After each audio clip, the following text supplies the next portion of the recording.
What is the Educational Programs and Operations Levy, or EP&O? This levy is a replacement levy to bridge the gap between state funding and costs of existing programs and operations. It is voted on every 2 years and paid by local property owners. This year, it will be voted for on November 3rd, 2020, along with other important items in your voters' pamphlets. McCleary School is dedicated to supporting the success of McCleary students. The EP&O levy is used to fund items that are not fully funded by the state, but are crucial to giving students a well-rounded education.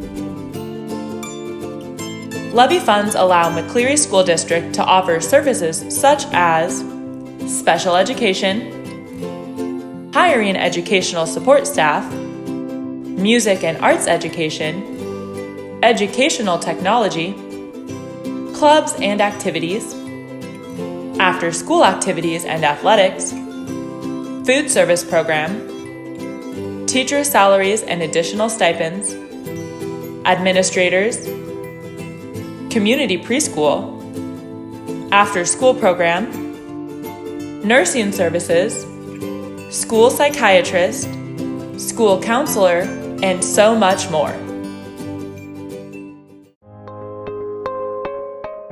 How will the EP&O levy affect McCleary taxpayers?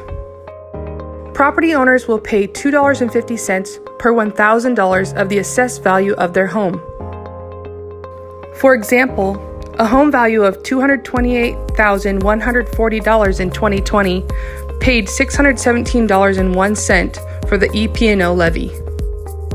Currently, property owners are paying on a bond that funded the school remodel back in 2010. This bond is not part of the EP&O levy.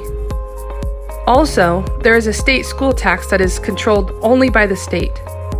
The school district has no say in where state school tax monies are spent.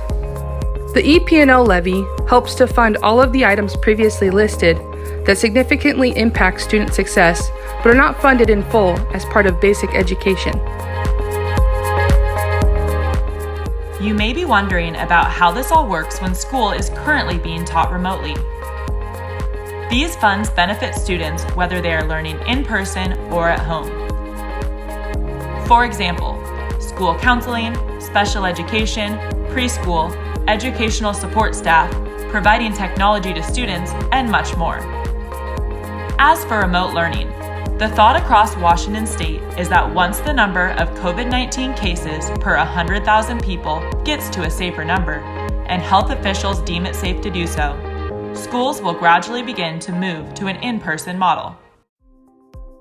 That being said, this levy can only be voted on every 2 years. That would mean that if it is approved by voters, students would have the most optimal educational setting that the monies could provide remotely and in person once they return to an in-person model. The passage of this levy will ensure the current programs and supports available to students continue in our school. In McCleary, we want the best for our kids. The funding from this levy can help to give them a well-rounded education and help support their success in so many ways. So, on Tuesday, November 3rd, when you're turning in your ballots, make sure to vote yes for McCleary School District and the Educational Programs and Operations Levy.